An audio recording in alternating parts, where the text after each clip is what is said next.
Hi, and welcome to the Teach with Faith event. We're so glad to have you here. We're going to be talking about how to grow your impact in the public school without compromising your beliefs. And as everyone's joining us here shortly, we're looking forward to it. So those of you that are here right now, you can go ahead and pop into the chat box and introduce yourself. We'd love to hear where you're from, how long you've been teaching, what subjects you teach, and just maybe a little bit about what you'd like to learn tonight. So feel free to hop in and introduce yourself. Those of you that are showing up right away, we'd love to hear too, can you hear us? We always like to check that our sound is working. So if you could just type, yes, I can hear you, that would be super helpful to us to make sure that everything is working correctly. And we're really looking forward to getting started here in just a couple minutes.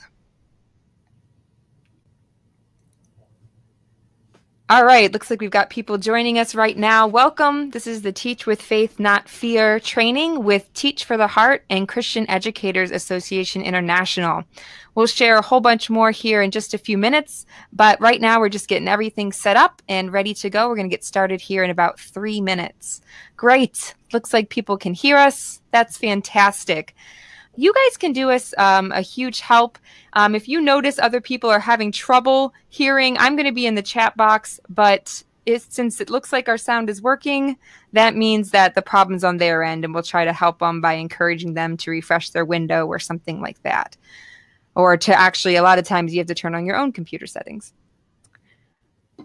So glad to see everyone joining us right now. Feel free to hop in and introduce yourself. Looks like we've got people from all over the place. I'd love to hear where you're from, what grade or subject that you teach, and how long you've been teaching, so we can get an idea of just where people are, where you are in your teaching journey, and where we're from here. Got people from Arizona. So exciting. This event today is with Teach for the Heart. My name is Linda Kardamis with Teach for the Heart, and I'll introduce myself a little bit more in a few minutes. But then we also have David Schmus with us here from Christian Educators Association. So we'd also, if you'd feel like hopping in the chat box one more time, we'd love to hear, are you familiar with Teach for the Heart? Are you new to Teach for the Heart? Or is this, have you been around for a while? And are you familiar with Christian Educators Association? Or is this your first time being introduced to them too? So if you'd like to share some of that, you can absolutely do that. Got people from all over. We've got Pittsburgh, Connecticut. So exciting. All right, we're going to get started here in just a second. Go ahead and continue to introduce yourself, and we'll get started here in just a minute.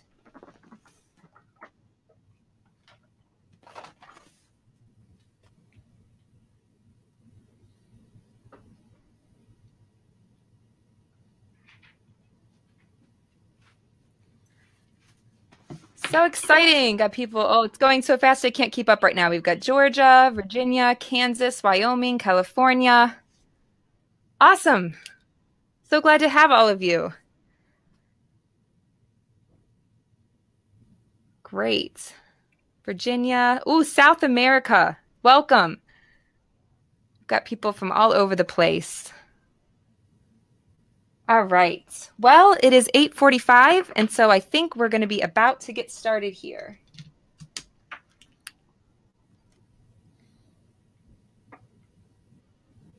All right. If you're joining us just right now, feel free to pop in and introduce yourself and share a little bit about where you're from, what you teach, and just looking forward to getting to know all of you guys a little bit better.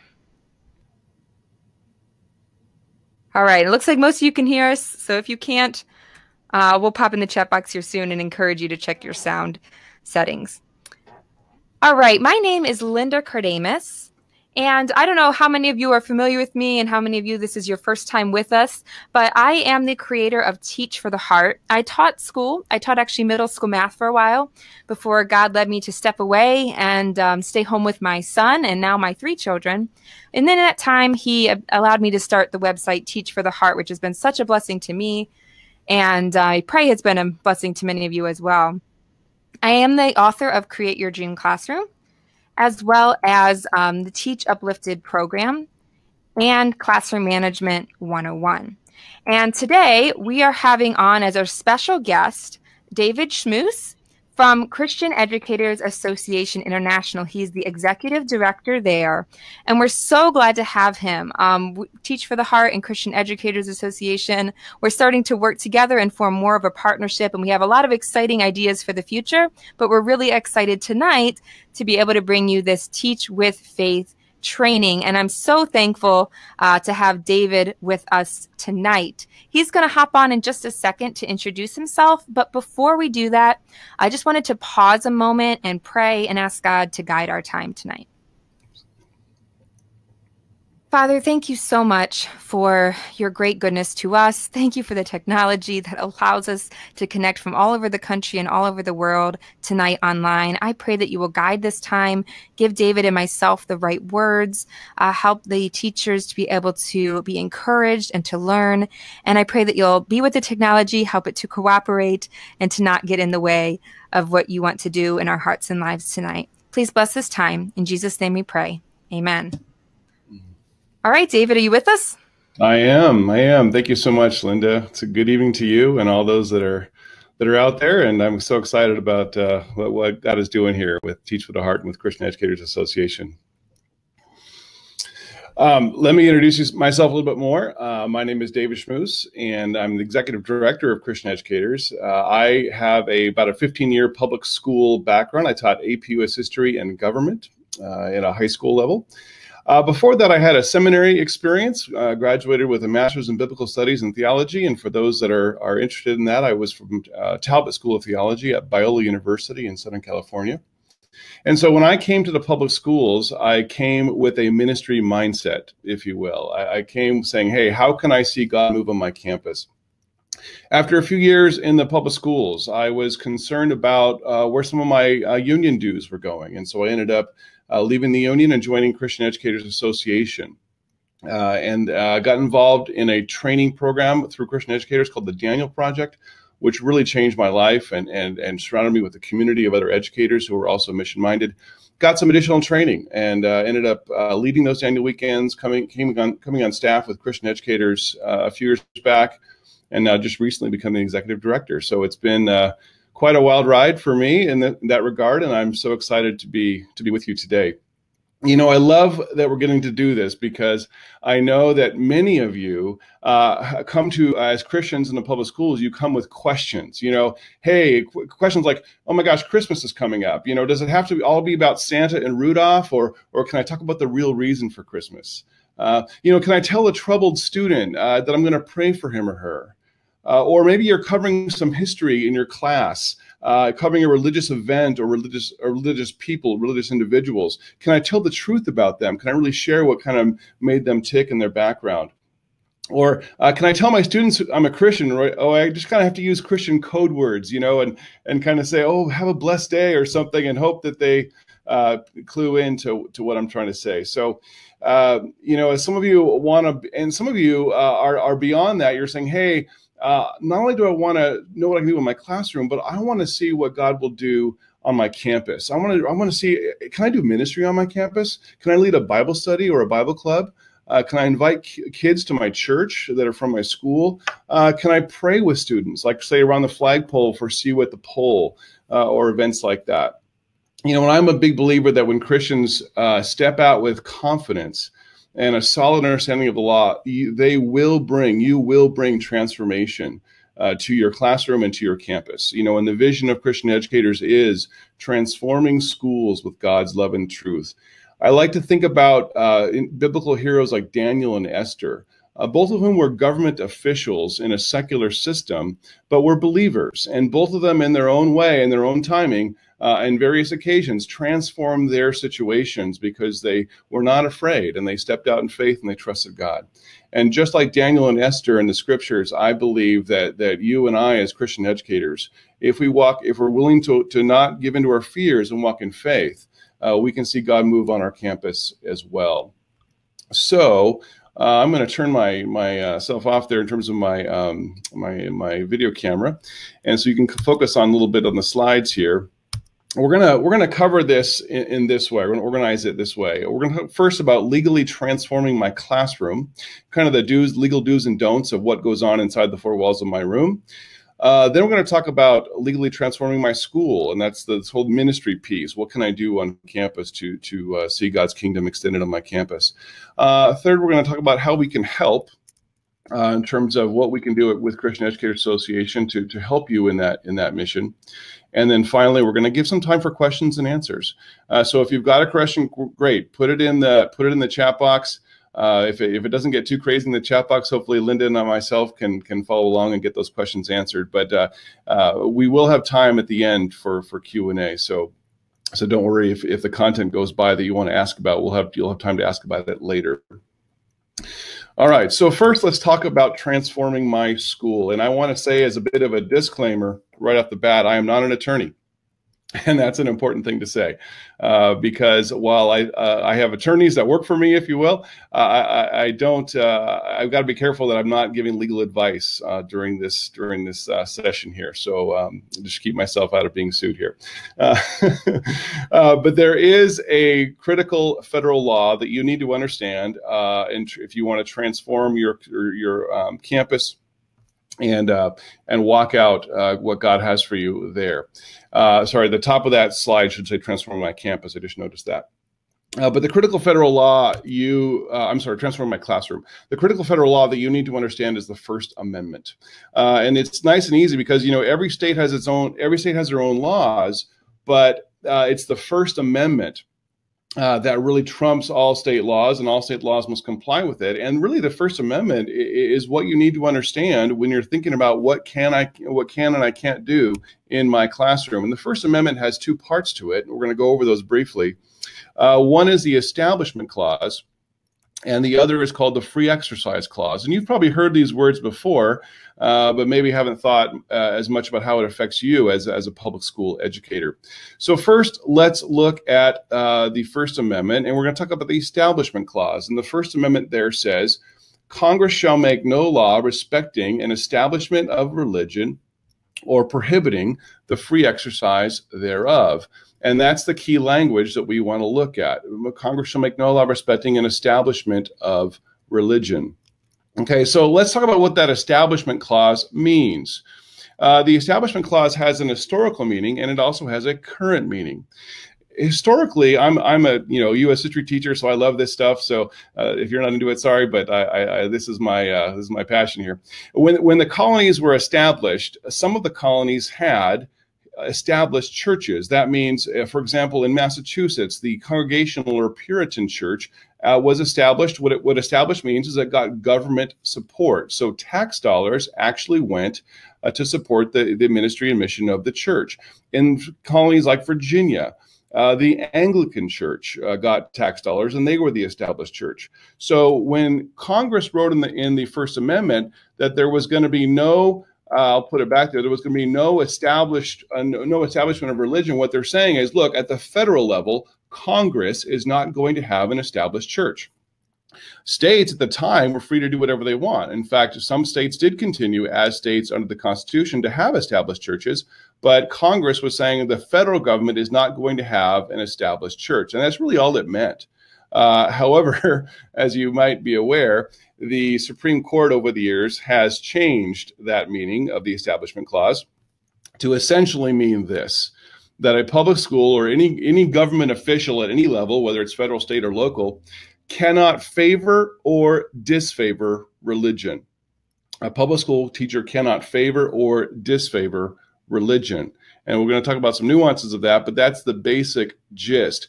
If you ever want some more information about that on our website, there's a free download called A Teacher's Guide to Religion in the Public Schools. And this document is signed and endorsed not just by Christian Educators Association, but also by groups like the NEA, the AFT, the American Jewish Congress, lots of different groups from both sides of the aisle, if you will. The National Association of Evangelicals have endorsed the content of this book, and it reflects sort of the broad-based consensus about what the First Amendment says with respect to what I can do as a teacher on my campus. And what this book says is that public schools may not inculcate or inhibit religion. They must be places where religion and religious conviction are treated with fairness and respect.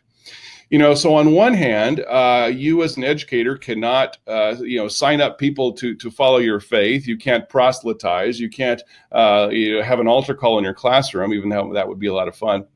But you can't do that. But neither, and this is an important point, neither can another teacher establish a religious-free zone. Some people on the sort of the secular side of things, they believe that public schools should be religious-free zones, but that is actually just as unconstitutional as saying that you're going to establish religion there or have a church service during your classroom time. And so there's a balance there. Neutrality is the key. Schools need to be neutral on issues of religion, not taking sides, and they're certainly not to be religious-free zones. So the teacher who says, "Hey, you can't write about Jesus in your assignment," even though that would theoretically fit the qualifications of the assignment. If they, for example, they got something that said, "Write me a paper about your favorite person of history and why they're your favorite," and someone who writes about Jesus or Paul, the teacher can't come back and say, "Oh, sorry, you got to keep religion out of the classroom." No, that student has every right to write about that individual. And that the school has to be neutral about those things. So that's the Establishment Clause, and that's very important for us in terms of understanding how to be a teacher in the public schools. So now there is another part of the First Amendment, of course. It's called the Free Exercise Clause, and this one, sounds a little bit more exciting for us because we now get to exercise our religion. We, under the Establishment Clause, we are agents of the state, meaning that we are an agent of the government, and so we are the government as when we're wearing our teacher hat as an educator. By law, under contract time on campus or those kinds of issues, we are an agent of the state, and so our rights are restricted. But the Free Exercise Clause is a little bit different. In terms of we do have limited rights as educators because we are agents of the state.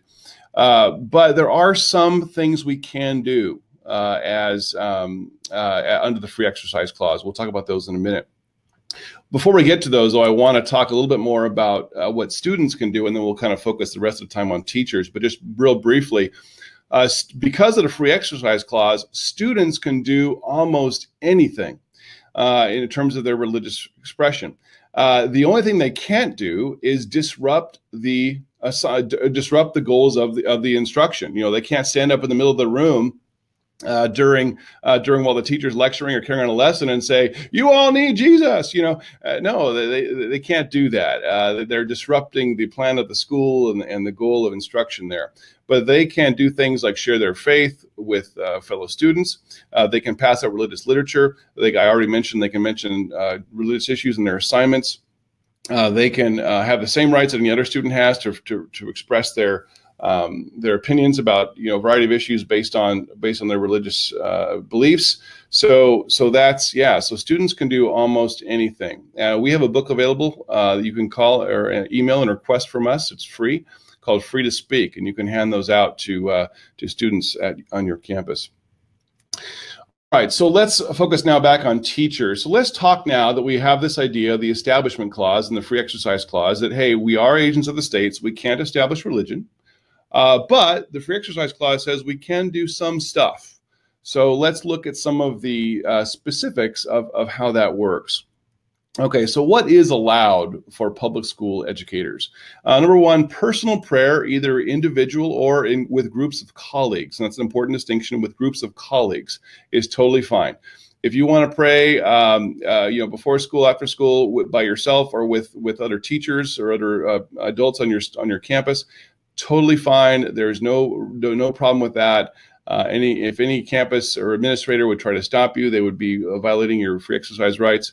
If you want to think about a public school, it's just like any other workplace. At any other workplace, you generally have freedom on your breaks or at lunch or before or after to meet with people, to pray, to whatever. Same thing at a public school.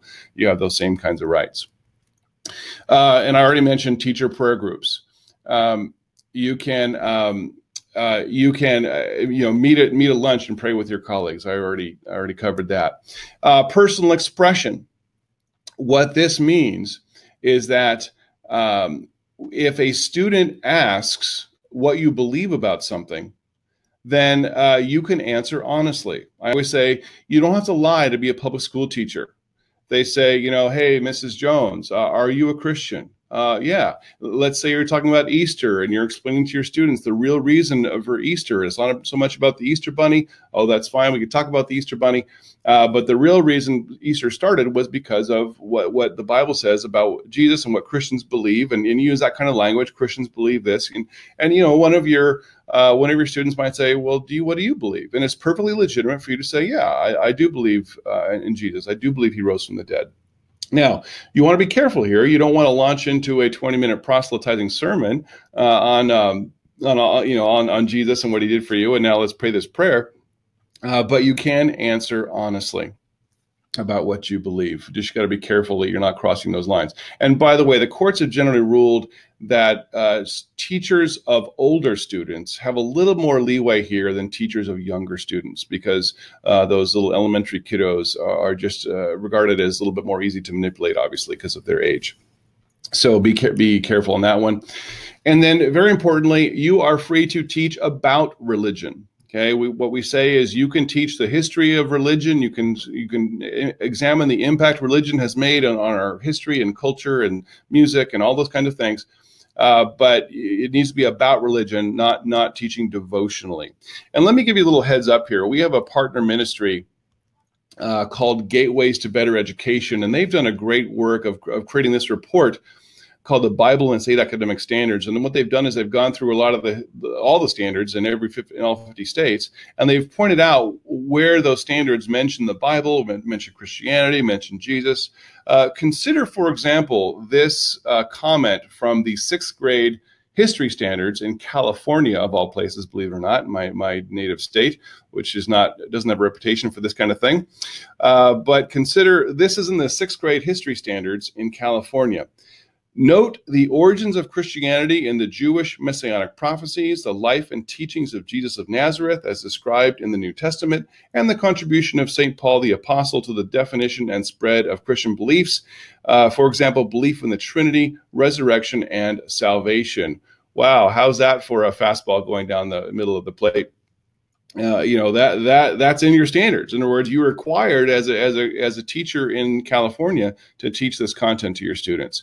And so Gateways to Better Education can help you become aware of this kind of information, so you don't miss opportunities. As an AP US history teacher, I would always make sure we taught this 1st and 2nd grade awakening, and we really got into it. We talked about what happened and what these meetings were like and what was going on there. And have any of you ever had these kinds of experiences? And we use those instances to have those kinds of conversations. So make sure you're taking advantage of times that you could teach about religion in your content. But of course, remember, we want to be careful not to teach it devotionally. All right, so those are generally some of the things that are allowed, and as questions come up, of course, we'll go ahead and answer those as well.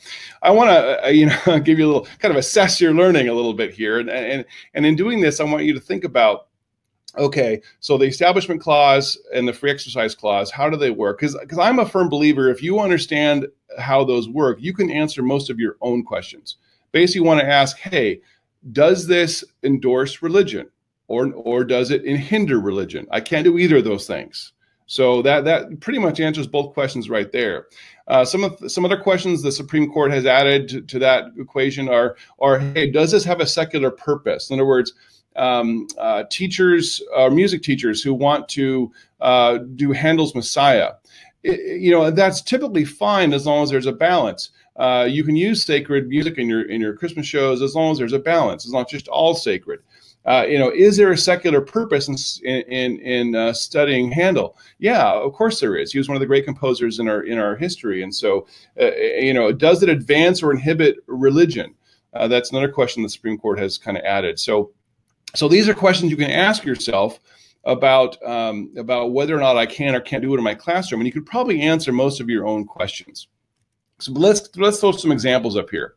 Here's some questions. Can I have a Bible on my desk? Okay. Well, there's been actually some contradicting court rulings on this, but most courts have held, and the most widely applicable court rulings have held that yes, because of the Free Exercise Clause of the Constitution, that you are allowed to have personal items on your desk, by pictures of your family and little awards you've won, or a little desk calendar. Those are personal items that anyone at any workplace is generally allowed to have. And so you can certainly have a Bible on your desk. Now, if you pick it up during your lecture and you start preaching from it, obviously that would be a problem. Can I pray with students? This one would probably be crossing the line. The Establishment Clause, the courts have generally ruled that no, if you're actually praying with a student, either corporately or individually, that would generally be a violation of the Establishment Clause. Okay, and I understand that a lot of us as believers, this is a hard one, because I've had students come to me who are suicidal, who are whatever, and your instinct as a believer, as a shepherd, to these sheep without a shepherd, at least that's how I often thought of them, is let's pray. And whether or not I did that during my teaching career, I'm not going to answer that today, but I will say that there are times when you say, Holy Spirit, what do you have here? And maybe sometimes the Lord leads you to take an informed risk because the student is hurting so bad. But I do want you to know what is legal, so that you actually know what you can and can't do. I see that just caught that question in the corner of my eye. Can I pray silently? Of course you can pray silently. Who's going to know, right? So yeah, absolutely. During exams, walk around your room and pray silently over your students as you're, quote, monitoring their exams, but what you're also really doing is praying. And so, but if you are with a student and they know you're praying for them, that theoretically, according to the courts, would be an endorsement of religion. All right, answer a question about my faith. Yes, we've covered that one already. The Free Exercise Clause says you don't have to lie to be a teacher, about who you are to be a teacher. And so, yes, you can answer questions about your faith, but be careful about using that as an opportunity for proselytizing. Can I wear a cross necklace? Yes, Linda? Hi, I was just going to say, why don't you finish this slide, and then we have a couple questions that maybe we could do before we go into the next section. Sounds great. Awesome. Can I wear a cross necklace? Yes, that is generally regarded as a free exercise of religion. Think of it this way. Could a Muslim teacher wear a headscarf while she taught? I think most courts would say, yeah, that's just simply part of her religion. It's her expression. Could a Jewish male teacher wear a yarmulke? Yeah, of course. Well, if those are true, then of course a Christian can wear a cross necklace. If you have a T-shirt that says "Turn or Burn" on it or something like that, obviously maybe that's not the thing you want to wear. But yeah, you can certainly wear things like a cross necklace. Okay, I might have another. Yeah, I have another slide of these, so then I'll take questions when we're done here. After this slide. Can I invite students to an event at my church, say Merry Christmas, have choir sing sacred music, or put religious quotes on our wall? Well, what do we think? Inviting students to an early event at my church, would that be an endorsement of religion? Yeah, probably. That's going to be something the courts are going to see as you are attempting to bring people to your religious ceremony, religious observance, and that would be a state endorsement of religion. Now, there are ways, we'll talk about maybe in the next section, of how to legally do this, but it's got to involve an outside organization and like an after-school study or a club, this kind of thing. Can you say Merry Christmas? Yes, of course. Christmas is simply a cultural holiday. And recognizing that we say Merry Christmas to each other is simply to say you couldn't say Merry Christmas would be to create a religious-free zone, and that is unconstitutional according to the Establishment Clause. That would be establishing non-religion, if you will, to ban saying Merry Christmas or Happy Easter or what have you. So when I was a teacher, I made sure to put on my syllabus that it wasn't spring break, it was Easter break. It wasn't winter break, it was Christmas break. And just that was my little pushback against the cultural craziness that we're living in. Have our choir sing sacred music? I've already mentioned that. Yes, as long as there is balance. Same thing. Could you put a manger scene in your classroom? Actually, you could. Now, the manger scene would probably want to be sitting between Santa and a Christmas tree, so that there's a balance of options there, and remember you're not creating a religious-free zone, so the manger scene isn't banned, but you're not establishing a religious religious perspective, so it can't be only the manger scene. So as long as there's a balance, the courts are generally okay. And finally, can I put religious quotes on my wall? Well, yes, but be careful. They probably need to have a secular purpose to them as well, like some kind of inspiration. I wouldn't put John 3:16 on my wall, unfortunately, as much as we would all like to.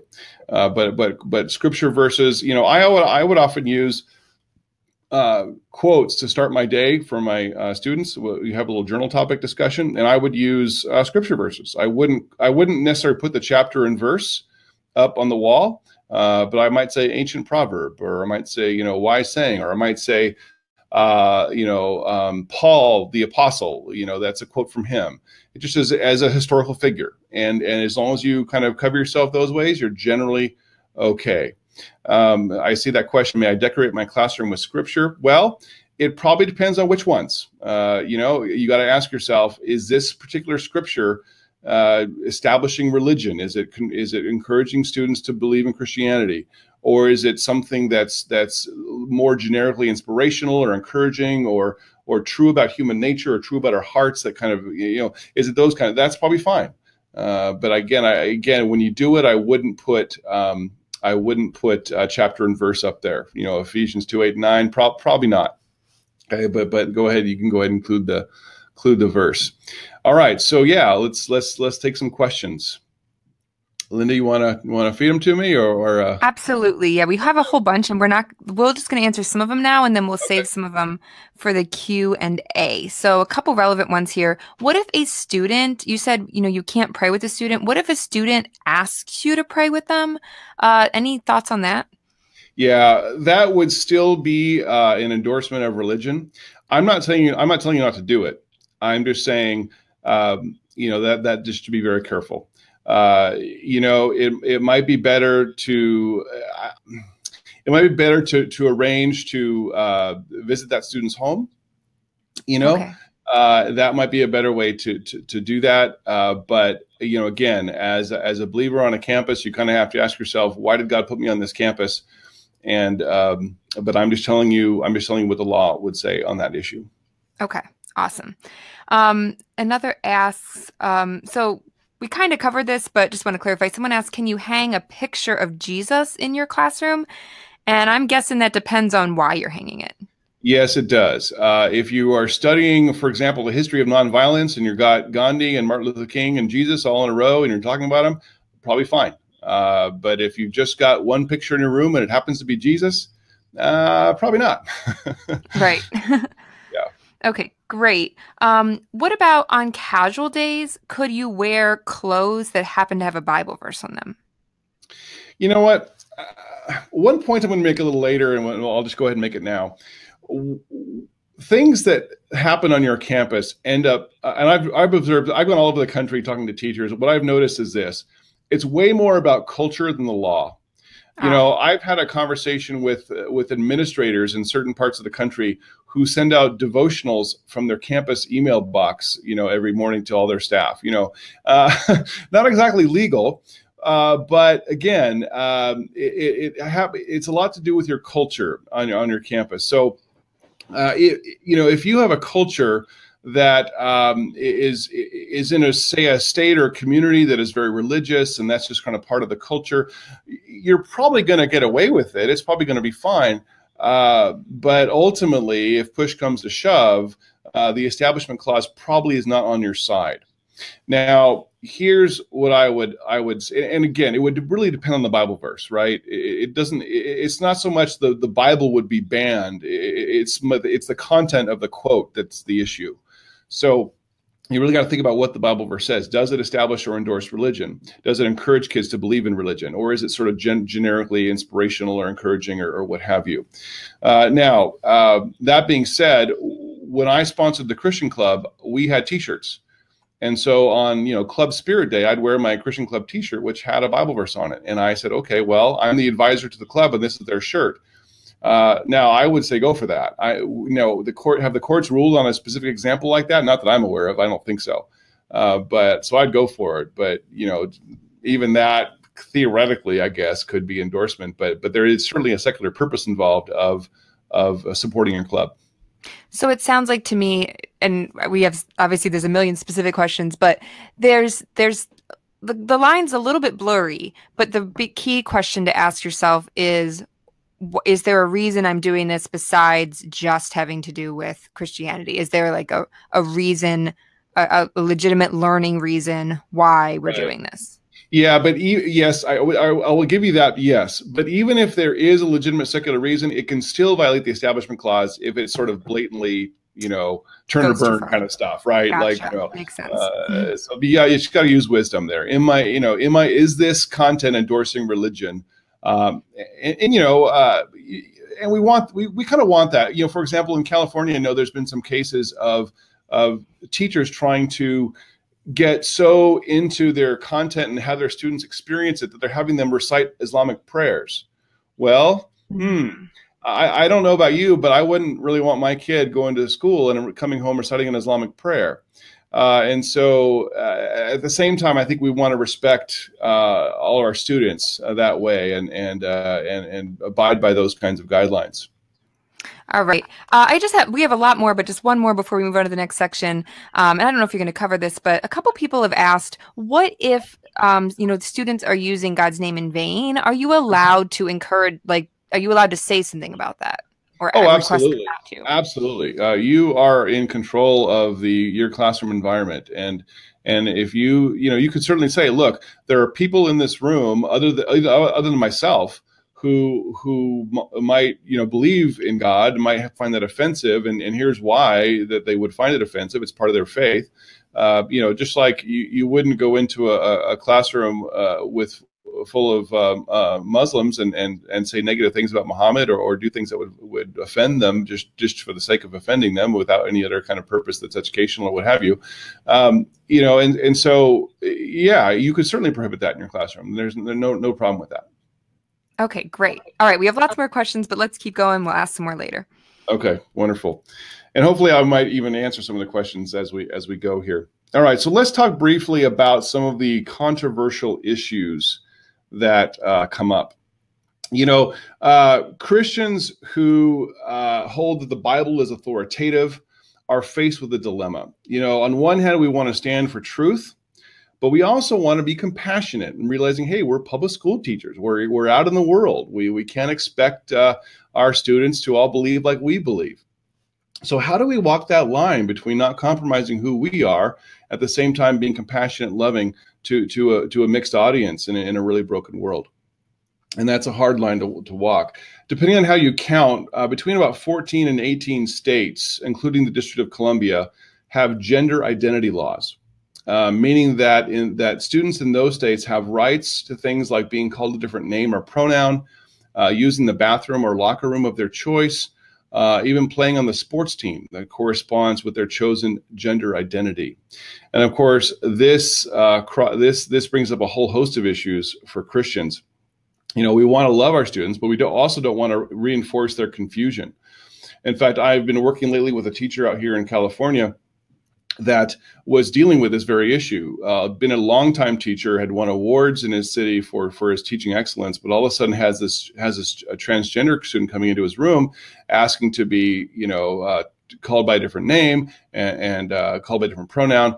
And in California, there's a law. That's the law. You will be fired pretty much if you don't follow the law, if there's complaints, and if you don't.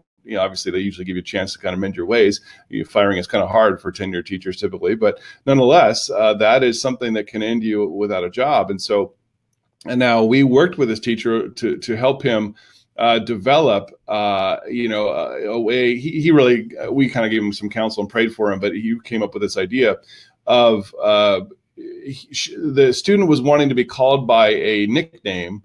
Was willing to be called by a nickname that was sort of pretty much gender neutral. I think it was Mel, And so he was comfortable doing that. And then he was a foreign language teacher, so he was able to use a construct in that foreign language to refer to this individual with a pronoun that was kind of gender neutral also. And that way he was able to sort of still, value and encourage this person and be a blessing to them in the classroom, but not compromise his beliefs. And now, we can't guarantee that you can always work something like that out. That's nice when that happens. But, we have some of our members who say things like, well, look, I wrote an article in our journal called Teachers of Vision about this issue. And in the article, one thing I said was, look, one thing I can tell you for sure, all of my students that come into my room are confused about their identity. They don't know who they are, and anyone, of course, not in Christ is confused about their identity. And so there's a certain amount of where we have to sort of accept them where they're at and love them where they're at. And so some of our members and some Christian teachers think, well, part of loving them where they're at is, okay, if you want to be called this name, okay, I'll call you that name, but I'm going to be praying for you the whole time, and I'm going to be, loving on you the best I can to show you there's another way. Other teachers, other Christian teachers, like, no, I'm not doing it. I'm not going to reinforce their identity. I'm going to draw a line in the sand, and that's fine to do that if the Spirit leads you to take that stand. But be certain that's the Lord, because in those 14 to 18 states that have those laws, you are on thin ice illegally. Hopefully your administration can work something out with you where maybe that student is transferred to another class, maybe your assignment has changed, maybe there's something that can work with you to avoid that situation with a transgender student in your class. But that is a current hot button issue we're facing, and we need to pray, because this is, coming across the nation, not just in those, it's not just going to be in those 14, 18 states probably. The Trump administration has given us a bit of a reprieve nationally. Of course, the Obama administration was trying to make this sort of a national thing, and the Trump administration stopped that. So we have a bit of a reprieve, but of course, the culture is sort of going the other way in many ways. So that's certainly an issue that we're dealing with. Things like evolution. Let's talk about that for a minute. Now, the courts, unfortunately, there was a court case a few years back that ruled specifically that if you teach creation science, that is religion, not science. This isn't about our personal opinion. This is about what the courts have ruled. So unfortunately, the established court precedent is no creation science. That's not science, it's religion. That's what they say. Others would say, other courts, that particular ruling also was not real friendly to intelligent design. And so what we recommend with evolution, and really with lots of these kinds of controversial issues, is that you adopt what's called a teach the controversy approach. What that means is that you say, hey, there's some really smart people who believe this, and here's some of their work and articles and evidences. There's some really smart people who believe this, and here's some of their work and articles and evidences. What do you think? And you kind of throw it back to the students, and you guide them, and you nurture their learning and their evaluation of critical thinking and evaluation of evidence. And so that's what we recommend doing. Now, you need to know that you have a lot of freedom as an educator. So unless you don't, it's kind of funny that way. You can always go beyond your curriculum. As an educator, you say, hey, there's this cool thing happening in the news. Let's talk about it because it relates to this thing. That is what good teachers do, right? And so we always tell teachers in terms of evolution and things like that, it's easier to get forgiveness than permission. Did I say that right? I hope I did. And what I mean by this, if you go to your principal and say, hey, can I introduce all this evidence that's contrary to evolution and do a teach the controversy unit? If you go to your principal with that question, what you're really asking the principal to do is endorse it. Because what you're saying is, I want to do this, and if there's a problem, now your rear end is on the line, not mine, okay?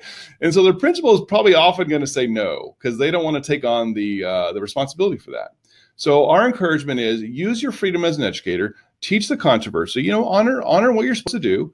But if there are complaints, if there are people, if things come down on you, ultimately the school board and the administration has a right to determine what is taught in your classroom. And so we don't recommend that you defy them, because at that point, what happens is you get fired not for teaching, teaching evidence against evolution and being just simply a good scientist. You get fired for insubordination. So, and that's, I don't know if you heard of the case of the football coach in Bremerton, Washington, who wanted to pray at the 50-yard line. Because he refused to comply with the orders of the district, he was terminated for insubordination, not because he was praying. I know the news. I knew the news controversy was all about him praying. But if you read the court ruling, what the court did is basically say, "Hey, look, we don't even have to rule on whether what he was doing was constitutional. Why? Because he defied his superiors, and so that's why he was fired, and we uphold his firing on that basis." So it was his refusal to comply with the order of the district gave the district a legal out for not having to test that in court, whether he could actually pray on the 50-yard line or not. So our encouragement to you is to comply with what the principal says, whether it's, hey, take the Bible off your desk, or hey, don't teach that, or whatever.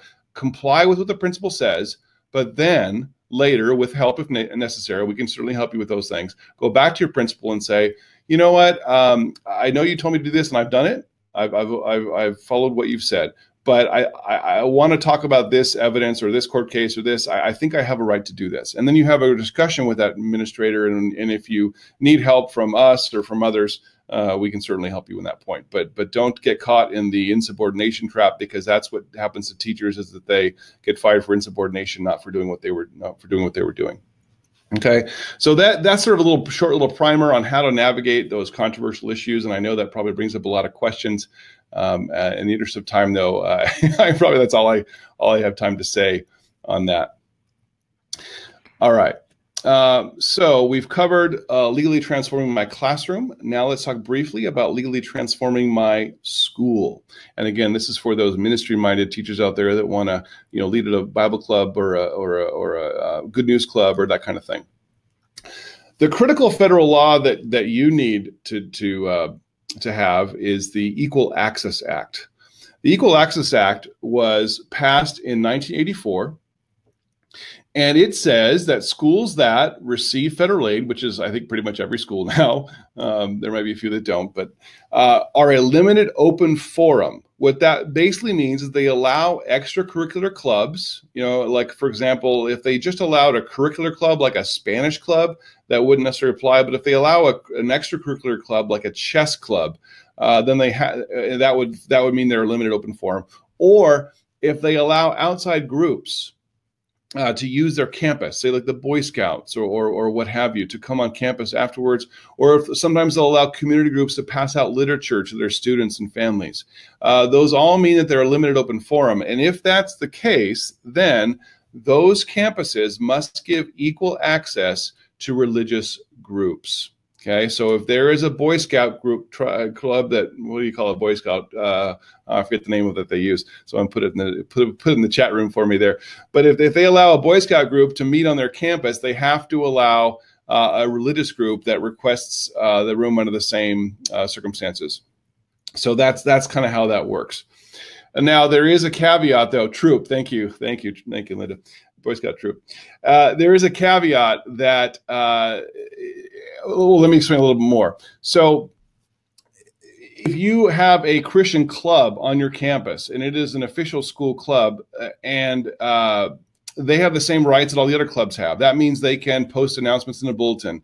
They can put an announcement over the intercom if your school has that. When I was a Christian club advisor, I made sure, or at least I tried to make sure, that every week or so, at least, there was an announcement in the bulletin that said Conquerors for Christ. That was the name of our club. We were the Conquerors, and that was the school mascot, and we were the Conquerors for Christ. And so I tried to make sure that there was an announcement in the bulletin, in the intercom, because when kids hear it over the intercom, that's culture. That's your school culture, what they perceive as to be normal and accepted. And so I wanted that to be constantly kind of in their minds that there's a Christian club, and that's perfectly legitimate. So yeah, if other clubs are allowed to post signs up on campus, and so is your club, those kind of things. The only exception to that is this, unfortunately. A Christian club advisor cannot lead a Christian club because you are still an agent of the state. as an advisor, your job of a Christian club, your job is to make sure that students don't break the school rules, that they don't hurt each other, they don't destroy school property. But beyond that, that's pretty much what you do as legally as a Christian club advisor. I know that's very discouraging to some people, because I know there's lots of Christian club advisors out there. They're basically working as like a youth pastor on their campus. And I'm not telling you to cut that out. I'm just saying the law says that is not a part of what it means to be a Christian club advisor or any religious club advisor on a public school campus. The clubs are to be student led. And so you got to be careful about that in terms of what you're doing as a club advisor. So the Equal Access Act essentially says, hey, religious groups have all the same rights anyone else has, except for the advisors. The advisors don't. A chess club advisor can lead that club. Unfortunately, a gay, lesbian club advisor can be a lot more active in terms of leading that club than a Christian club advisor can under the law. Okay. All right. You can also, as an educator, attend a student-sponsored event, religious events. For example, I got a picture there on the slide of See You at the Pole. You can certainly attend See You at the Pole. Whether you can pray out loud, there's differing opinions on that. Certainly not during the school day, but if it's before contract time and you haven't already gone to campus and the flagpole, or you're standing on sort of the street or not in school property, there's a chance a court would rule that that's okay. But generally speaking, if you do attend See You at the Pole, you can certainly be there, but praying out loud, that's probably pretty questionable. And then here's though the cool part. You can lead an after-school club. For example, Child Evangelism Fellowship has the Good News Clubs, or your local church might have a thing they do after school.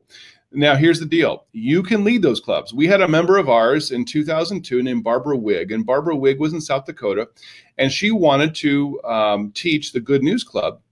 In fact, I think she was already teaching the Good News Club. But the principal came to her and said one day, I said, hey, you can't teach a Good News Club on after school for these little ones because you're a teacher, and separation of church and state, right? And so she says, well, wait a minute. We've requested this room. I'm a volunteer with Child Evangelism Fellowship. Anyone else in this community who was a volunteer with Child Evangelism Fellowship could lead this club. Why can't I? Just because I'm a teacher? And so she went to court and she won. And what the court ruled was, hey, as long as you're wearing the hat or have the authority of another organization, and you're no longer, Mrs. Jones, third grade teacher, now you're Mrs. Jones, volunteer with Child Evangelism Fellowship, that's fine. You can do that. And so as a result of the last 15 years or so, the numbers of Good News Clubs around the country have exploded, because now it is affirmed by the courts that teachers can lead them. Here's the deal. You can't simply say as a teacher, oh, come into my room, we'll just sort of like open it up. And no, you can't do that, because you're still a teacher. If you're sitting in your classroom after school and kids come in for tutoring, the courts are going to say you're still a teacher. But if you, with your organization, go down to the district office, you fill out the forms, I'm requesting the use of this room as a community group. If there's a fee, you pay the fee. If there's a contract, you sign the contract. Whatever the basis is for any other club or any other community group to do that, you do the same thing. Then you can lead that club legally as even though you're a teacher on that campus. And we've had amazing stories of lots of kids getting saved because teachers have stepped up and out in faith to lead after school Good News Clubs or Bible studies, what have you. So that's sort of a little primer about what's allowed in terms of school ministry. Let's talk briefly that there's an important distinction you need to understand between an official school club versus a community group. If you are in an official school club, for example, it's recognized by the Student Body Association or ASB, whatever, at your school, and every club needs a faculty advisor. That is an official school club. You, as the advisor of that club, are an agent of the state all the time that you're dealing with that club. So, for example, one thing I did is I had my club home at my house for leaders meetings. Now, I asked their parents. I got permission from the parents. And these were high school kids, And we did that. Now, but here's the deal. Just like a football coach who takes his team off campus for a game or a retreat or whatever is still a school official on that trip, I was still a school official operating with my Christian club when I was at my house. Why? Because I'm the official school representation there to make sure they don't hurt each other, they follow school rules, those kinds of things. And so I didn't have the kind of freedom legally that you would have otherwise. So official school clubs are wonderful because you have access to the bulletin boards and the copy machines and put things on the walls. But there's really severe limits about what you can do as a leader. On the other hand, if you're a community group that is not an official school club, and you're just asking permission to meet on the campus after school, like we've talked about, then hey, all bets are off. You are now a volunteer with that group, and you're no longer a teacher, and you can do whatever you want. Obviously, within reason. But religiously speaking, you can do whatever you want in terms of preaching and praying and all those kinds of things. So that's an important distinction for you to understand and to think about if you want to do campus ministry. Do I want to be an official club advisor? And there are certain benefits to that. I did that for 15 years. Or do you want to start some kind of community group Bible study, let's say with your local church as a sponsor or something like that? So that's a decision I would pray about. And then let me finally add, partnerships are key. Teachers can't do a whole lot in terms of speaking and ministering on their campus. There's lots of limits. Youth pastors in your community can do whatever they want. However, youth pastors in your community often have trouble getting on campus, right? They don't have access to the campus so much, but you have all kinds of access to the campus. So there's a great symbiotic relationship here between you and your local youth pastor or what have you, parachurch ministry. And so my encouragement to you is get with your local youth pastor and figure out how to do a Christian club. You open up the room, you fill the paperwork, you do a lot of that kind of work. You find the students, but they come and do the teaching and preaching and praying. And wow, what a great partnership. So that's an important way to go about doing that. So let's do a little assessing your learning here. Transforming. I got the headlines mixed up. This is supposed to be transforming my campus. Can I allow Christian clubs to put up signs, teach Bible study at the Christian club, pray at CEAI at the pole, or host Christian clubs at my home? And I kind of covered all that, so we'll kind of move kind of quick through this. Allow Christian clubs to put up signs? Yes. According to the Equal Access Act, anything any other club can do, you can do also. Okay. Teach Bible study at a Christian club? Not as a teacher. In other words, if the club is meeting on campus and they say, hey, Mrs. Jones, would you teach the Bible study today? Now, some would argue that because the students are leading it and inviting and they're sending the invitation, that's okay. And I would say, maybe once in a while, try it, see what happens, see what God does, and see if anyone complains. But if push came to shove, probably legally, if that went to court, and it probably wouldn't go to court, but if it ever did, then it probably wouldn't stand, as would be my guess.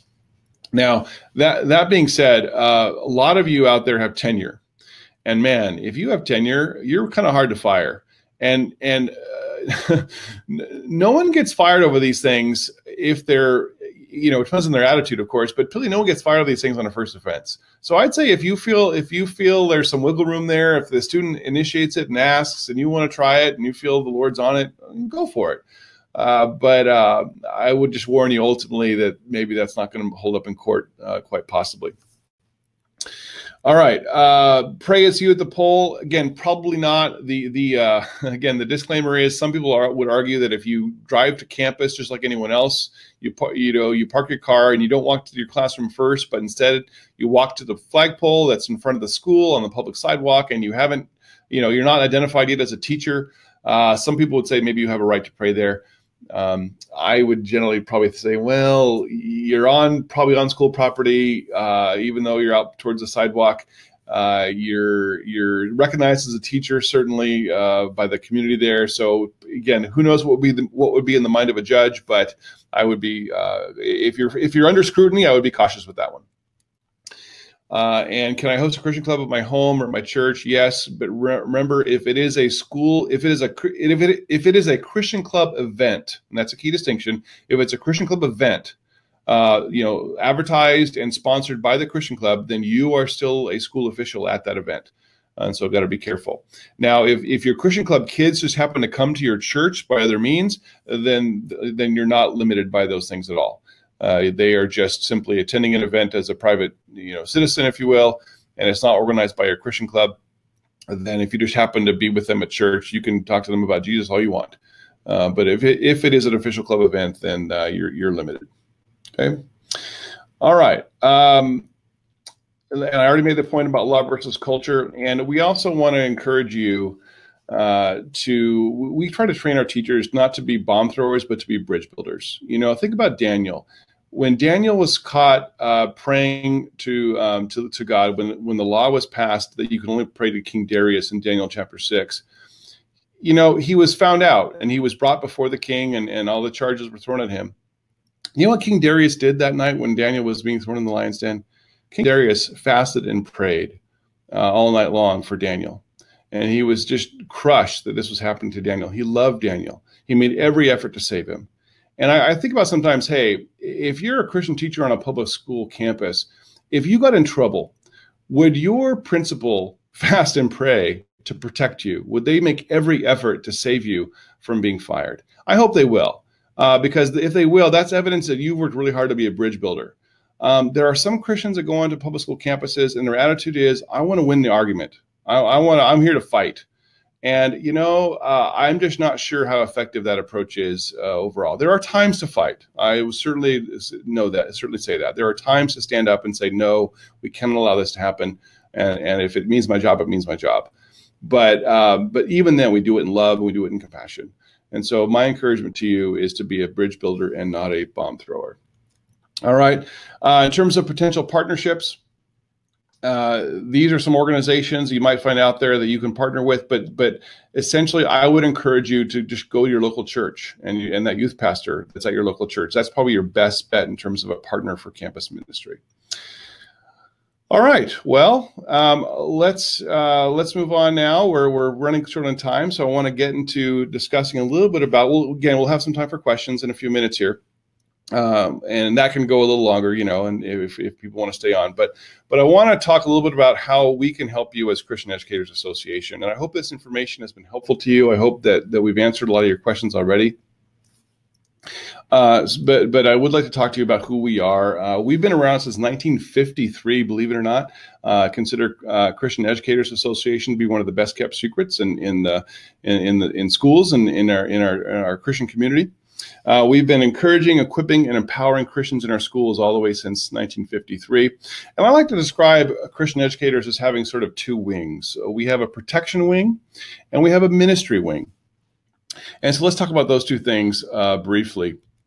The protection wing means that we are an alternative to teachers' unions. Okay, now lots of Christians have different opinions about unions, and that's fine. If you want to join a union, great. If you don't, I totally understand. That's what I chose to do. But lots of teachers don't want to be part of the union because of what happens to your membership dues, especially at the state and the national level. And so they come to us instead.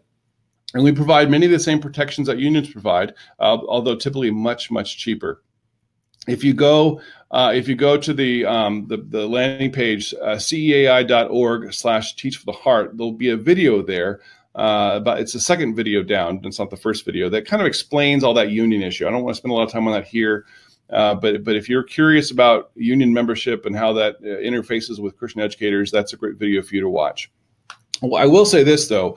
When you come to Christian educators for your basic protections, you get protection from a biblical worldview, and we pray for you and we support what you're doing on your campus. And that's really important because a lot of times as a Christian teacher, you may think, well, if I'm going to have a problem on my campus, it's probably going to be because of my faith.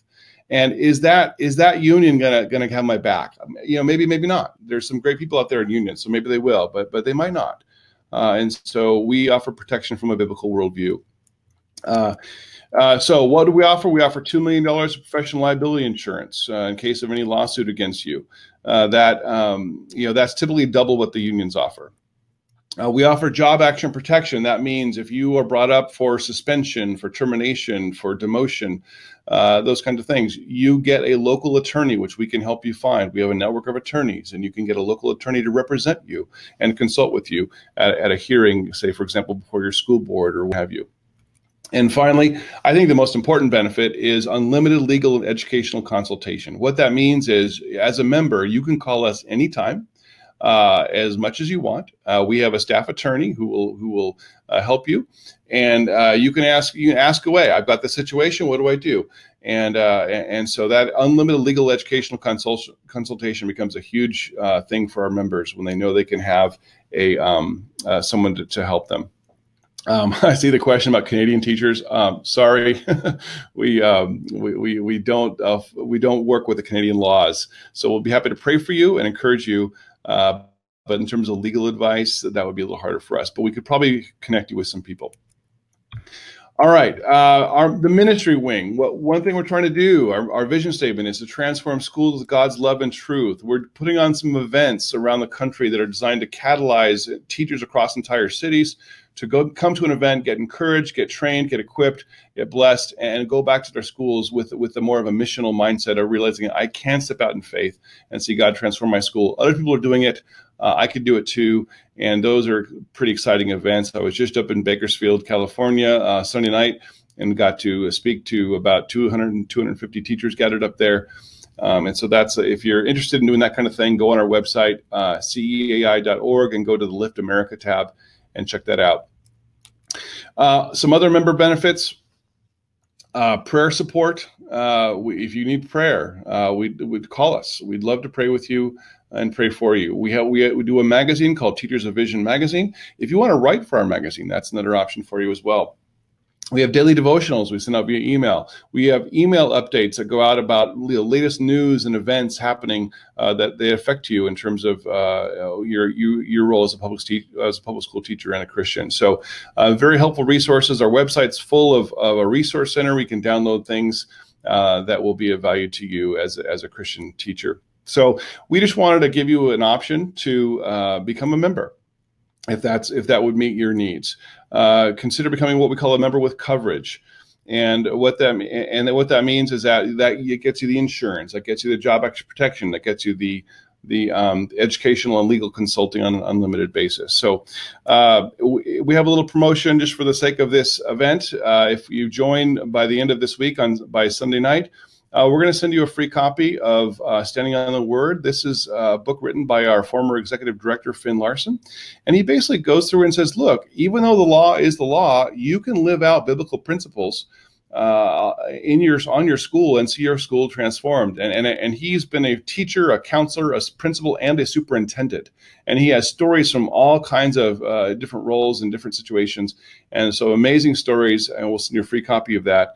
If you end up joining Christian Educators as a member with coverage by the end of this week. And I know, we're not trying to be, used car salesmen here, but I know sometimes you need a little extra incentive to go ahead and do it. And because sometimes we just forget and we just kind of don't go back to it. And so if any of you join tonight, we will put your name in a chance to win $100 off your membership. So that's just a special incentive. If you join tonight, we'd love to have you as members, have a chance to serve you and bless you and pray for you. And the price of a Christian Educators membership is $239 a year, which is way cheaper than unions. I pay out here in California for a union $1,000 a year, so much less expensive. Or you could do a monthly as well, and plus a small little credit card service fee for that. But very cheap compared to what you're getting. And if you have questions about that, you can go to CEAI.org/teach for the heart, and you can get all your questions answered, hopefully. And there's also an email address that you can send things to. I'll put that up here now. teachfortheheart@CEAI.org is email address for you to send your questions. So we'd be happy to answer those. So now, if there are any questions about Christian Educators or about any of the content we've covered today, now would be a great time to answer those. All right, great. Thanks so much, David. That was such a great training. I learned a lot. I hope all of you guys learned a whole lot too. So I like to say this ends kind of the official part of the training. So if you need to get on with your night, that's okay. But I know a lot of you are working right now on the signing up for CEAI, so you might have questions. We're going to stay on to answer those, and we're going to stay on to answer as many as we can. I think we might just kind of rapid fire. I have a queue of questions. We'll just kind of try to rapid fire through some of those here and see how many we can answer. So let's see here. Okay, first one I had here was someone says I was a CEAI member in the past and I need to renew my membership. Can I get the book if I renew my membership? Sure. That's fine. Yeah, we just send an email to that teachfortheheart@ceai.org that you've done that. Just letting us know. We'll be happy to send you the book. Okay, thanks. Okay, questions here. All right, we answered that one. So Mary asked, what rights do I have as a teacher's aide? Can I monitor a prayer group for students? So is there any difference if you're a teacher's aide versus a teacher? No, not in that regard. Same as a teacher. So yeah, okay, perfectly fine. Elizabeth asks if you can put the list of potential partners up again at some point. So I don't know if you can scroll back to that side and let us see that for just a minute, and then we'll come back to this one. For a few minutes here, and then I'll go back so people can get the email address on the website. But let me put that back up. Just there it was. Okay, so yeah. Okay, awesome. Thanks so much. Take a picture of the screen or something, and I'll. Yeah. All right. What about a parent or a grandparent? Are they allowed to lead a Bible club at a school? Yeah, parents and grandparents are awesome because they can do almost anything. Again, like the youth pastor, they can say whatever they want. They often just don't have access to the campus. So that's where the teacher comes in to help them get access. But yeah, that's a great resource. I had a parent that prayed with me on my campus for years, and it was awesome when he would come because he could say whatever he wanted. So yeah. Awesome. Okay, cool. Ashley asked, if you join as the college student option, do you get the book for that? Unfortunately not. The college student option is very, very inexpensive. The book is very cheap too. It's only $14 on our website. But yeah, it's just we're talking about professional members tonight, $239 a year for that membership. That's what the book is for. Yeah, so that's for the specialty, but I do know that you do offer a lot for college students, especially as they're getting ready to graduate and finish up. Yeah, it's only $35 a year for a student. It doesn't come with all the same exact benefits because they're not employees, so all the benefits don't apply. But it's super cheap, and so yeah. So awesome. Okay, thanks for clearing that up. Mm-hmm. So those of you that are going through the enrollment process now, go ahead and continue to ask your questions as you go there. Here's one from Brandon. He says, this might be a silly question. It's not.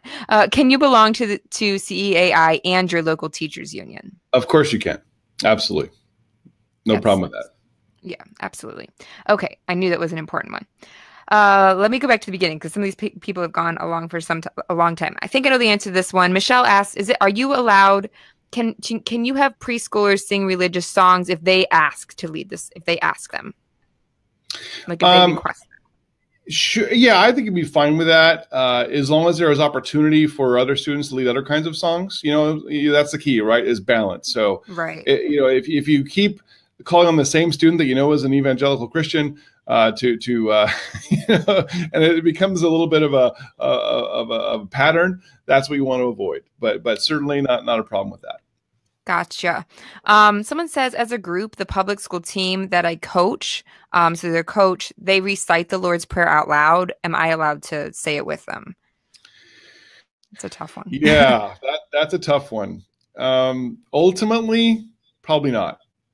But I would, if it were me, I would just probably keep doing it. And then if someone said something, that's okay, but that's, probably not legally.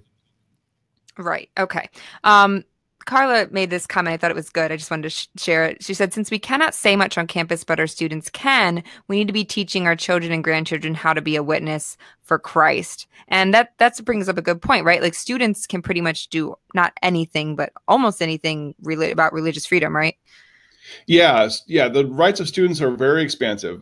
They just simply cannot interrupt the educational goals of the school. cause disruptions basically. But beyond that, they can really do, they obviously can't threaten people or, all those other rules would apply. Right. They would apply to anyone, but yeah, they're very expansive. Awesome. Okay, Veronica asks, what about parents who come to talk, just talk to you and they share their beliefs? Are you allowed to acknowledge to them that you're a believer too? Yeah, absolutely. If I understand the question, are you talking about parents coming like for a parent conference or coming to speak in your class I or think so. If someone's just coming to talk to you as a teacher. okay, parent conference? Yeah. Matter of fact, generally the rules about establishing religion apply to minors, apply to students. Okay. Once, we're talking about parents, my understanding is that those rules don't apply anymore. Now, you still could get reprimanded for not doing your job. Like, hey, we've hired you to be a teacher, not to be an evangelist to the parents of your students, right? But in terms of a religious objection, like an establishment of religious issue, I don't think that. My understanding is that most of them don't apply to parents. In fact, I've had many parent conferences over the years turn into ministry sessions, and I've prayed with them and we've sought the Lord together, and that I think that is perfectly legal, especially if the student isn't there. If the student's there, that would change that. But yeah, I think that's fine. Okay, that's very helpful. Thank you so much for that. Just wanted to share, I'm at Rexine, I believe the name is. That just shared for anyone not a member of CAI, highly recommend joining. I had several student or parent issues, and you gave me excellent counsel. So thanks for sharing that, Rexine. I'm so glad that it was, thanks, Rexine. Helpful. Appreciate that. A question here from Stephen. Are all the same opportunities, rules, and regulations apply to teachers working at junior colleges as those at K through 12? Now, I know this isn't your area of expertise, but do you know anything about college? Yeah, no, they don't. I mean, it's not like you can do anything you want, but really we're talking, once someone becomes 18 and is an adult, a lot of those things change, and obviously they want to consult an attorney. I'm again, as you said, this isn't my area of expertise, but I do know that the rules don't apply the same way with adults in college as they do with minors in K through 12 school. Okay, great. Sherry asks, can you use a school email to let other teachers know you're hosting a prayer time? So like if it only goes to staff, could you use a school email? Generally, it's not a good idea. This is, again, one of those issues that might be more about culture than about the law. Right. If you're at a school that allows vast personal use of the campus email system, then that's probably going to be fine. But if that's not typically done, then I would go out and get people's personal email addresses, and realize, of course, also that that your email can be read by the school district. So be very careful there. We had a member once who got in trouble because he had a student who was suicidal, and he was trying to connect with her, and she ended up leaving the school, and he didn't hear about it until a couple days later. So we wanted to send her an email to basically talk to her about the Lord, to pray for her and say he was praying for her. And so he sent that email, but he accidentally misaddressed the email, and it went to another faculty member instead. And you know how you does the autocorrect, yeah. Right? And that other teacher reported him, and he was actually escorted off campus by a security guard.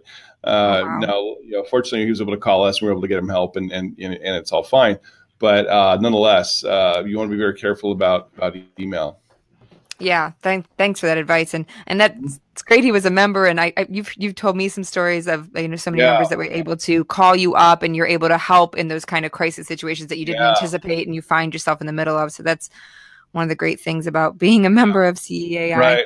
Another example like that is we had a teacher who taught health at the high school level, and his book said, hey, the number one requested medical procedure in America is abortion. And he asked the students, well, do you guys know what abortion is? And they didn't. Many of them didn't. And so he found a video that was not graphic, not explicit, kind of like line drawings and things. Mm-hmm. And he just explained what it was, and he showed the video. Well, little did he know that one of his parents of one of his kids was an abortion doctor, and this particular doctor was super upset at what happened, and went to the administration. And essentially, what happened was the administrator came down to him and tried to solicit him to resign. And he called us. And by the way, always call us if something happens. Always call us first. Don't resign. Because once you resign, you lose your rights. Okay, we can't help you. Once you resign, you have no job anymore. So don't resign. Call us first. But he was going to resign because he was so intimidated by the situation. And we said, well, okay, but let's not do that right yet. Send us the paperwork. Show us the letter they sent you. And he said, well, oh, they didn't send a letter. Oh, they didn't send a letter. Oh, okay, they have no case. And they're trying to bluff you into resigning to make this parent happy. But if you showed a video that was consistent with your curriculum, it wasn't explicit, it wasn't it didn't have a problem with it that was content related.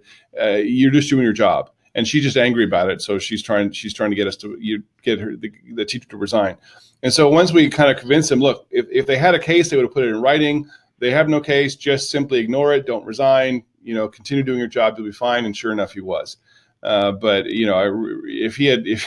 I'm so glad he called us, because he would have been out of a job if he hadn't. So. Oh, that's awesome! Thanks for sharing that. That's so cool. Mm-hmm. All right, Aaron asks, can they pray over food at a class party? And I assume they means students. Student-led prayer is one of those issues that kind of goes. It's tricky. For example, if this were some courts have ruled recently about, say, student-led prayer at football games. If there is some say schools, say in the South especially, have a tradition of having a prayer broadcast over the intercom before a football game, and they say, well, it's student-led. Well, it's student-led, but it's clearly endorsed by the school because they're allowing them to use the intercom and all this business. So the courts have really not been too friendly towards that kind of situation where there's a mixed audience. Now, if students gather to pray together and they lead an event and they invite other students to pray, or for a religious event, that's generally fine. I guess the question is, if you're having a class party and there's a student that wants to pray over the food, I would let them. I'd say go for it. I'm not aware of a court case about anything that specific. But I would let him pray. We had a student situation in my school once where we lost a student, was shot, unfortunately, and I had a student stand up in class and say, "Can I pray?" And I was like, "Of course you can pray." It wasn't me doing it, right? I'm the agent of the state, not him. So I certainly allowed that, and I think that was perfectly legally appropriate to do so. Awesome. Okay, great. Debbie shares an interesting situation. She said, what should I tell a student who came into my room in tears because her physics teacher said in response to an answer? So I guess it looks like another student said, God created the sun. And the physics teacher said, God couldn't even save himself. He can't create the sun. What do you do with kind of weird questions like that, where someone's kind of obviously concerned about a issue? I'm not sure I even understand the question the physics teacher said, but regardless, that's not necessary. The point is just like a Christian teacher cannot establish religion, atheist or what have you teacher cannot establish non-religion. Okay, so if another teacher is impugning or demeaning a student's religious belief, that is not legal. That's not constitutional.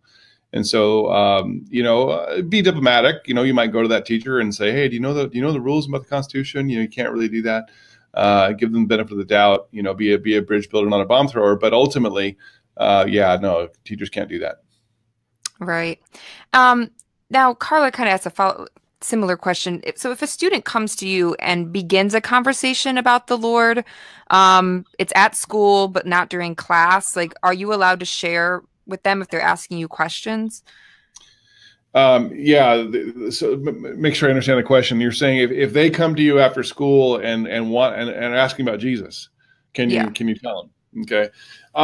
Well, legally, the legal advice would be to say, why don't you go ask this, a pastor at a church, or ask your mom and dad, or that would, if you're perfectly wanting to follow the law, that's what you should do. Okay. Between you and the Holy Spirit, that's between you and the Holy Spirit, what you actually do. But I'm just here to tell you what the law says today. Great. What about this one? Andrew asks, is it legal? And I don't know if there's a clear-cut answer to this or not, but can a school district fire a teacher for sharing their personal beliefs about controversial issues on Facebook? I can't imagine that they could. I know that's been, we're in this sort of strange cultural situation where if you uphold a biblical view of marriage or of gender, some people now consider that hate speech, and something to be censored or something to be, out of the public square, which is, of course, ridiculous constitutionally. It's unpopular speech that the Constitution was designed to protect in the first place, right? And so it's a ridiculous notion. Unfortunately, there's a few lawyers out there and judges out there that are willing to go along at least somewhat with that. But ultimately, no. And again, I'm not an attorney. So make sure that you get legal advice from an actual attorney. But I would say no. Your personal comments on Facebook are constitutionally protected. Maybe there could be an argument that if your Facebook account is highly enmeshed with your school responsibilities, and I know some teachers do that, which we don't really recommend. Right. But I know there's teachers out there that are basically their Facebook presence is their teacher presence in many ways. Most of their friends or students or colleagues at their school. Maybe you can have an argument that in that case, the Facebook experience is an extension of their school responsibilities. I don't know. I'm not an attorney, but I would be careful about that in that case. Right. And maybe too, it might be wise to keep those comments private, meaning like for your friends, not, Sure. not a public comment. Absolutely. So Carla followed up that question she was asking about, a student coming to you after class. She says, what if there's a Christian student that just comes to you after school and just wants to talk and they want to talk about spiritual things?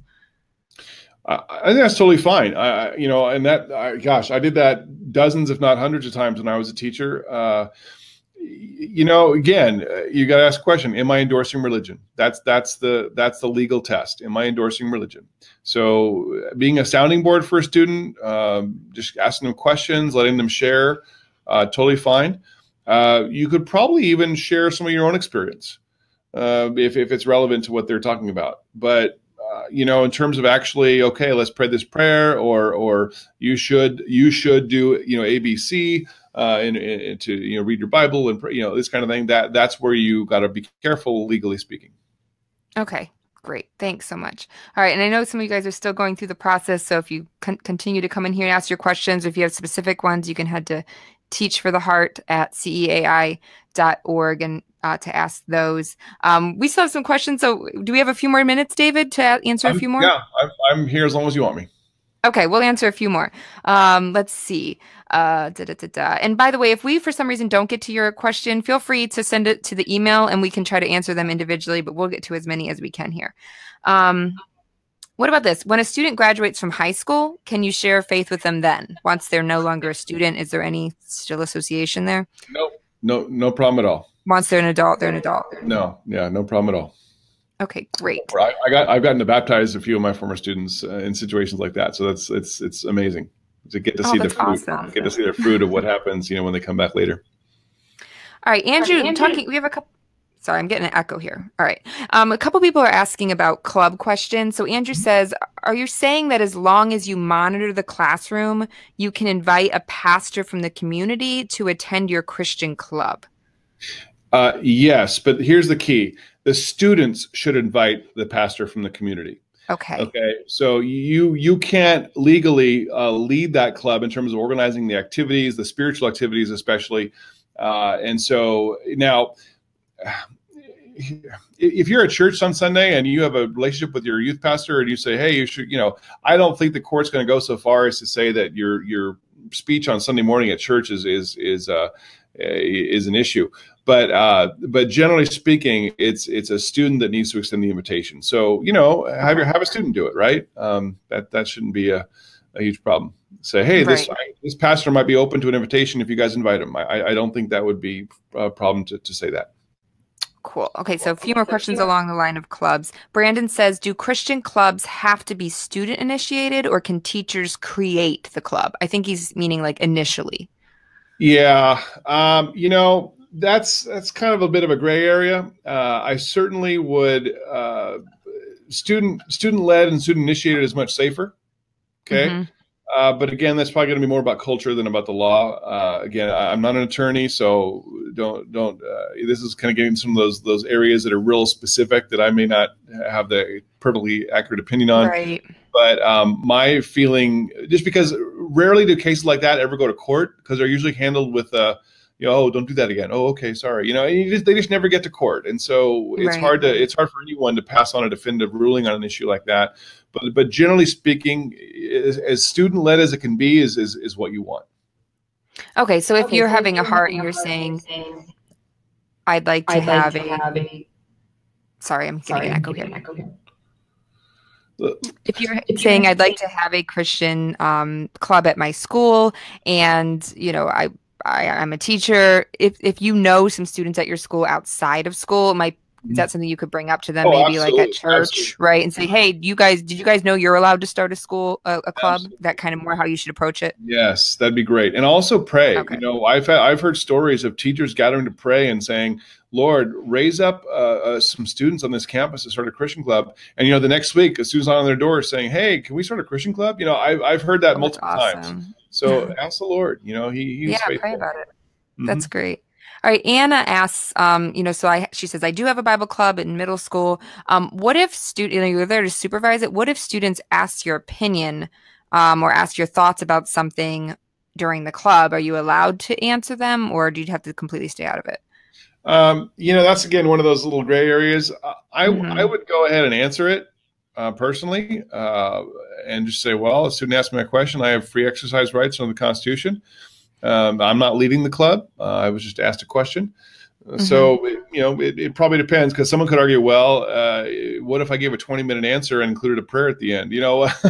Right. It really comes down to, that question of, am I endorsing religion? Am I creating in a situation where kids are being encouraged to follow Jesus, by my example or lead? That's ultimately what it comes down to. But generally speaking, an answering a question like that could be okay, but maybe not always. All right, 2 more club questions. Can a school club partner with a church to promote an event, like a concert? Yes, absolutely. So if it's the club doing it and they're partnering with the church. Do it. Yeah, the students should do it. Cool. And then, in terms of partnering with a public school, what if the youth pastor is your husband? Does that pose any sticky situation there, or if you're related? No, your limitations constitutionally would not apply to your husband, so that's totally fine. So you can have family members involved. Yeah. Okay. Awesome. Kurt's asking, a couple people actually asked, which states have gender identity laws? Do you know that off the top, or is that just something probably you could find on Google? Well, I can tell you, I can point it to you here.